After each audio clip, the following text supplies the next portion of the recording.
Olá, aqui é Fernando Luzil e esse é o podcast Estratégia em Movimento. No episódio de hoje, nós vamos falar sobre as características de uma estratégia de sucesso. Quais são aquelas regras de ouro que você precisa necessariamente seguir para que o seu negócio pare de pé e consiga atravessar os tempos. Tudo aquilo que você decide fazer na sua empresa tem de produzir dois impactos fundamentais. Tem de constituir duas faces de uma mesma moeda. A primeira é a disposição do cliente em pagar o preço do seu produto ou serviço. E a segunda é o custo de você produzir e entregar esse produto ou serviço para o cliente. Então a regra de ouro é muito simples. Quanto maior é a percepção de singularidade pela sua marca, menor é a sensibilidade a preço do cliente. Maior é a disposição que ele tem de pagar o preço do seu produto ou serviço. E, ao mesmo tempo, você tem de conseguir fazer isso ao menor custo possível.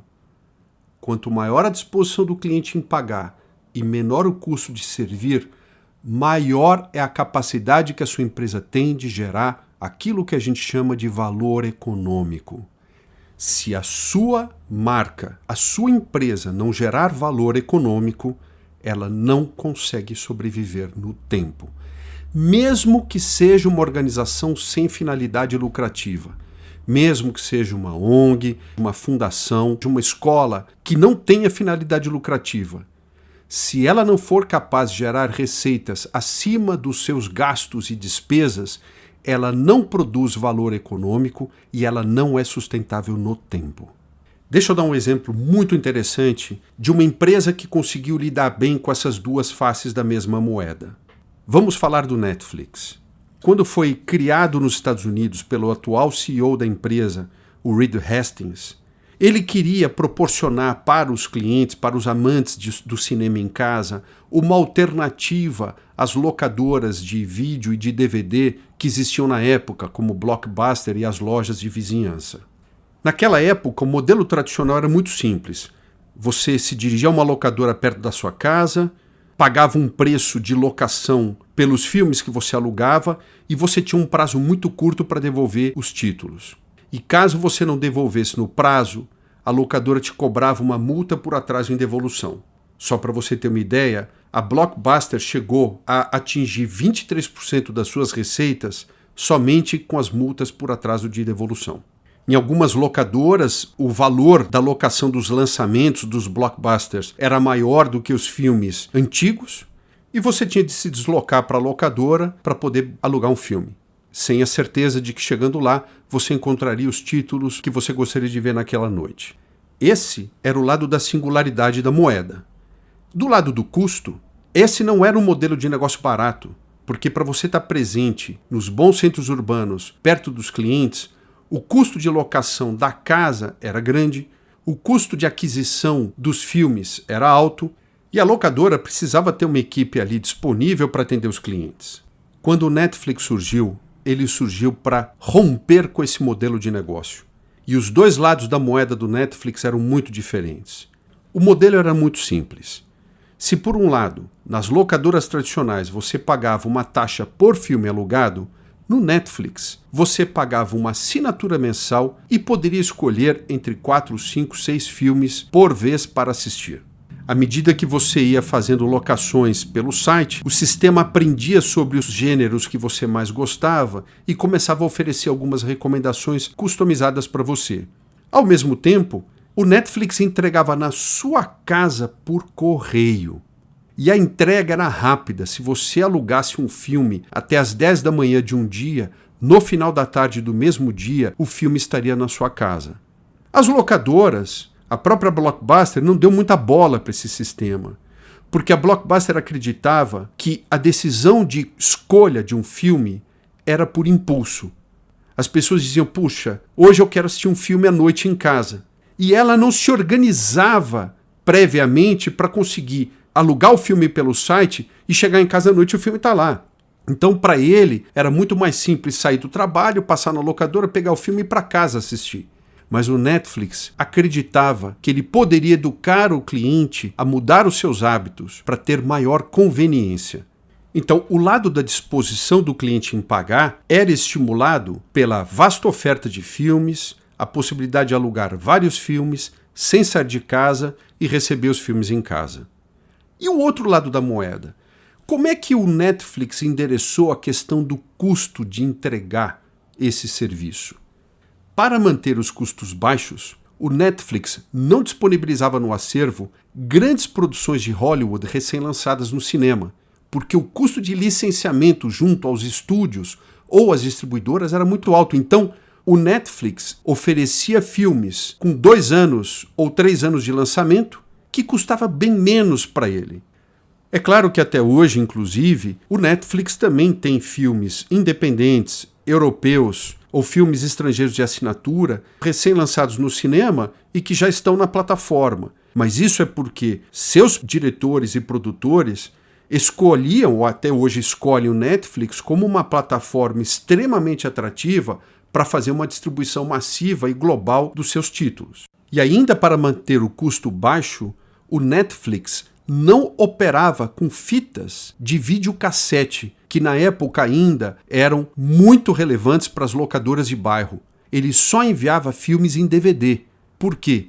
Porque eram mídias capazes de entrar num envelope e você poder, depois de assistir o filme em casa, você lacrava o envelope, ele já tinha o porte pago pelo Netflix, você ia na caixa de correio mais próxima e conseguia depositar dentro da caixa para que o correio americano o levasse de volta para a central de distribuição da empresa. Só para finalizar esse caso, é irresistível a gente falar sobre as produções exclusivas e independentes do Netflix. A estratégia ela é brilhante para impactar os dois lados da moeda. De um lado, como fazer para criar uma percepção de singularidade que aumente a base de assinantes? É muito simples. É colocando no acervo filmes que você não seria capaz de ver em nenhum outro lugar. Então, por exemplo, House of Cards, Lilyhammer, Stranger Things, você não conseguiria ver em outra plataforma. É isso que gera uma demanda que até hoje faz com que o Netflix ganhe cerca de 3 milhões de novos assinantes por trimestre no mundo.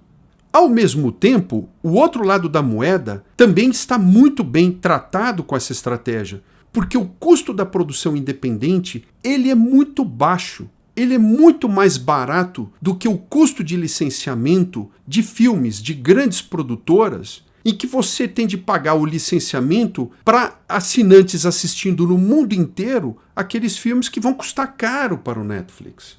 E mais, essa é uma estratégia que protege a singularidade por longo período de tempo, porque ninguém tira aqueles títulos de produção própria e exclusiva do acervo do Netflix. Como, por exemplo, agora, ele está ameaçado de perder todas as produções da Disney quando ela lançar sua plataforma própria de streaming e que não vai mais disponibilizar seus títulos para o Netflix oferecer para os seus assinantes.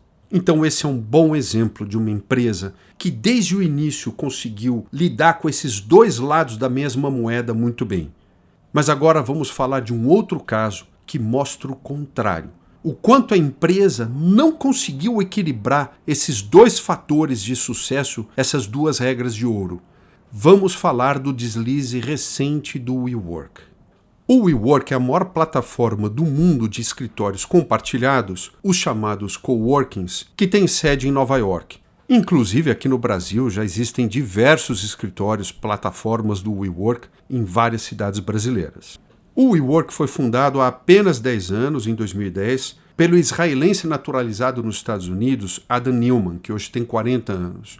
Ele criou o WeWork junto com um amigo chamado Miguel McKelvey. O WeWork nasceu para ser uma startup de escritórios compartilhados que hoje é considerado um unicórnio. Unicórnio é aquela empresa que em pouco tempo de vida supera $1 bilhão em valor de mercado. O modelo do negócio do WeWork é muito simples. Ele oferece a possibilidade de uma empresa ou de uma pessoa rapidamente encontrar um lugar para trabalhar. Você pode alugar uma mesa de trabalho, uma pequena sala, uma grande sala ou até mesmo um andar inteiro. Você não precisa investir para mobiliar e equipar o seu escritório e você compartilha algumas áreas comuns e estruturas comuns que você não usa toda hora, como, por exemplo, salas de reuniões, auditórios, recepção, serviço de limpeza, manejo de correspondências e aquilo que é uma dor de cabeça para quem tem uma pequena empresa para administrar, que é a manutenção das instalações. Pifou o ar-condicionado da sua sala, você entra no aplicativo do WeWork, reclama que não está funcionando e uma equipe rapidamente age, entra em ação e resolve seu problema. Segundo o WeWork, eles garantem que esse modelo proporciona para a empresa uma economia de 35% ao ano nos gastos que ela tem com instalações. Isso em relação ao modelo do escritório tradicional, porque você não gasta com o que não precisa e não precisa investir para montar o seu escritório. Agora, aonde que está a singularidade do WeWork em relação às alternativas concorrentes? Eles têm muito bom gosto em conseguir proporcionar um ambiente de trabalho com design extremamente descolado e charmoso. Os corredores são de vidro, as áreas comuns têm sofás maravilhosos, quadros bonitos e algumas outras amenidades interessantes, como, por exemplo, música ambiente de muito bom gosto. Você tem à sua disposição café, chá, água e inclusive chopp, que você pode pegar nas áreas sociais à vontade. Uma maneira de estimular as pessoas a, no final do dia, fazerem ali uma socialização, um networking. A singularidade, a disposição do cliente em pagar o preço, eu resumiria da seguinte maneira. O WeWork democratizou o ambiente descolado de um Google para qualquer pessoa que possa pagar o preço da mensalidade. Empresas como Google, Facebook, Twitter quebraram paradigmas propondo ambientes extremamente jovens e extremamente descontraídos que todo mundo tem inveja e vontade de trabalhar num lugar daqueles, mas não sabe como produzir aquele ambiente. O WeWork se especializou nisso, ganhou singularidade rapidamente e conseguiu com isso provocar uma demanda por estrutura que impulsionou o crescimento acelerado da rede. E o outro lado da moeda, aparentemente o WeWork vinha resolvendo bem. Ele desenvolveu competências e recursos que ajudam ao mesmo tempo a manter os custos otimizados. Então, por exemplo, os membros da comunidade podem baixar um aplicativo nos seus smartphones ou entrar em site nos seus computadores, numa plataforma do WeWork, e podem requisitar todo e qualquer tipo de serviço, fazer reserva e locação de salas e conversar com outros membros da comunidade para trocar oportunidades, artigos, ideias e fazer networking. Essa transformação digital da relação com a comunidade reduziu custos, porque você não precisa ter uma equipe de atendimento disponível para atender pessoalmente todas as pessoas que têm algum problema. Ao mesmo tempo, o WeWork desenvolveu outras competências, como, por exemplo, se tornaram mestres na padronização da infraestrutura básica. Só para você ter uma ideia, até os sistemas de descarga dos vasos sanitários são padronizados no mundo inteiro, o que gera menor custo de aquisição dos equipamentos. Isso gera um ganho de escala. O WeWork desenvolveu 2 softwares que aumentam muito a produtividade do trabalho de expansão. O primeiro é um que ajuda a encontrar os melhores prédios em melhores endereços. E o segundo é um software com aplicação em 3D que permite criar o design de uma nova instalação muito antes de você iniciar a construção. E isso permite a simulação de condições reais existentes naquelas características da planta do novo endereço, que permite ao WeWork rapidamente conseguir prever todas as contingências e necessidades que ela vai ter na construção do novo escritório. Porém, recentemente, analistas financeiros descobriram que existe uma contradição nesse modelo de negócios, que geram uma dúvida em relação à capacidade real do WeWork gerar valor econômico no tempo. O princípio é muito simples. O WeWork criou um modelo de negócio em que ele assina contratos de locação com grandes lajes por longo prazo, para compensar os investimentos relevantes em infraestrutura naquele lugar. Mas, ao mesmo tempo, ele assina contratos de locação com os membros da comunidade, pessoas e empresas, que apesar de pagarem um preço mais alto por metro quadrado por ser uma instalação WeWork, o prazo de duração é muito curto de cada um desses contratos. Na prática, isso significa o seguinte: o WeWork já tem contratos assumidos de locação dessas lajes por 15 anos, representando custos de 47,2 bilhões de dólares. Só que, por outro lado, o tempo médio de locação dos escritórios tem sido de 15 meses, o que garante receitas contratadas da ordem de 3,4 bilhões de dólares.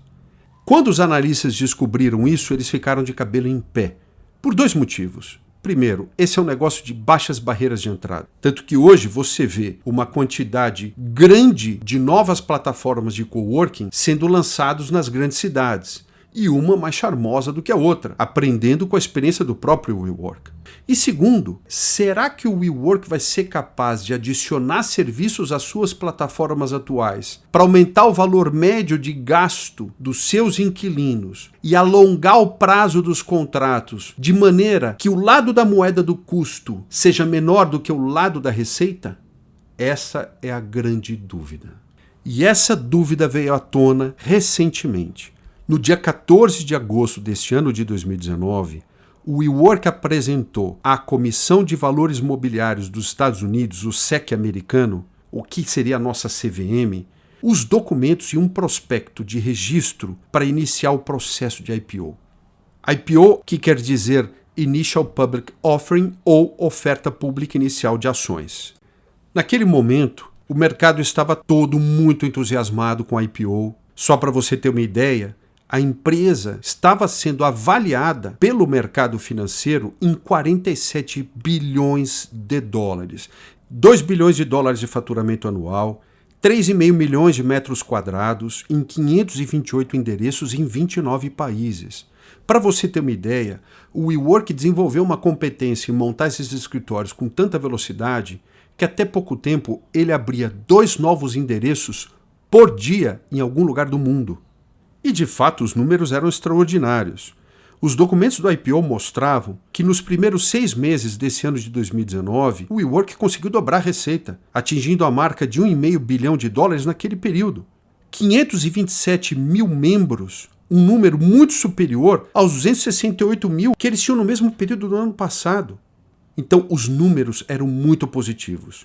Só que, por outro lado, os documentos também mostravam que somente em 2018 o prejuízo tinha sido de 1,9 bilhão de dólares. E que só no primeiro semestre de 2019 a empresa já tinha acumulado 904 milhões de dólares de prejuízos. Quase 1 bilhão de prejuízos. Um aumento de 25% em relação ao mesmo período do ano passado. Porque, óbvio, com o crescimento exagerado, você aumenta a receita, mas você carrega os vícios de um modelo de negócios questionável. Você escala também as despesas, você escala os custos. O fato é que as duas faces da mesma moeda não sinalizam ainda uma capacidade de gerar valor econômico, ou seja, a conta não fecha. Bom, é claro que o impacto disso foi desastroso. O próprio CEO, o Adam Neumann, renunciou ao cargo de presidente apenas 1 mês e 10 dias depois de ter entrado com pedido de IPO, na terça-feira, no dia 24 de setembro de 2019, e no dia 30 a empresa decidiu cancelar o IPO, porque chegou à conclusão que o mercado não iria pagar mais do que 15 bilhões de dólares por uma empresa que poucas semanas antes valia 47 bilhões de dólares. O WeWork se tornou um exemplo do paradoxo das startups que agora os investidores vão começar a prestar um pouco mais de atenção. Se, por um lado, a perspectiva de escalabilidade de uma startup cria a esperança de riquezas futuras robustas, por outro lado, nubla a realidade das perdas financeiras de curto e médio prazo. E agora os analistas começam a olhar para as startups fazendo a pergunta que eu abri no episódio. Será que esse modelo para de pé? Será que esse binômio singularidade, disposição do cliente em pagar versus o quanto me custa entregar gera valor econômico capaz de prosperar no tempo? E só para terminar o episódio de hoje, vale a pena a gente lembrar de uma lição aprendida com o trabalho do Jim Collins, How the Mighty Fall, que foi traduzido no Brasil por Como as Gigantes Caem. O Jim Collins realizou um dos mais belos estudos sobre como é gerada a crise de uma empresa. E ele descobriu que os 2 estágios iniciais da crise de uma empresa acontecem quando a empresa está bombando. Por quê? O primeiro estágio de uma crise acontece com a chamada arrogância do sucesso. A empresa começa a crescer, ocupar posição relevante na mídia, começa a se tornar objeto de desejo, e ela perde a clareza de que ela tem de se perguntar se essas condições vitais da estratégia continuam fazendo sentido. E o segundo estágio da geração de uma crise é a chamada perseguição indisciplinada demais. O WeWork pisou fundo no acelerador do crescimento. Esse paradigma da escalabilidade veloz de uma startup para rapidamente ganhar muita valorização de mercado é uma faca de 2 gumes. A empresa não se deu conta de que tinha de resolver um problema essencial do seu modelo de negócios que foi se multiplicando de maneira igualmente veloz no tempo. Por isso, tome muito cuidado para não colocar em risco uma empresa que nasceu para vencer com essa dificuldade de olhar esse princípio tão simples da estratégia, de que toda empresa tem de produzir singularidade que aumenta a disposição do cliente em pagar o preço do produto ou serviço, ao mesmo tempo que faz isso num custo otimizado o suficiente para gerar valor econômico no tempo. Se você ficou com alguma dúvida ou quiser fazer alguma pergunta, envie uma mensagem para o e-mail fernando@luzil.com.br e no assunto escreva Estratégia em Movimento. Também convido você para nos acompanhar no nosso Instagram e no Facebook pelo endereço Luzil Strategy. No meu blog, fernandoluzil.com.br, você também poderá acessar alguns artigos interessantes sobre temas que nós temos aprendido serem absolutamente relevantes para qualquer empresa em qualquer setor da economia. Muito obrigado por me ouvir e até o nosso próximo episódio.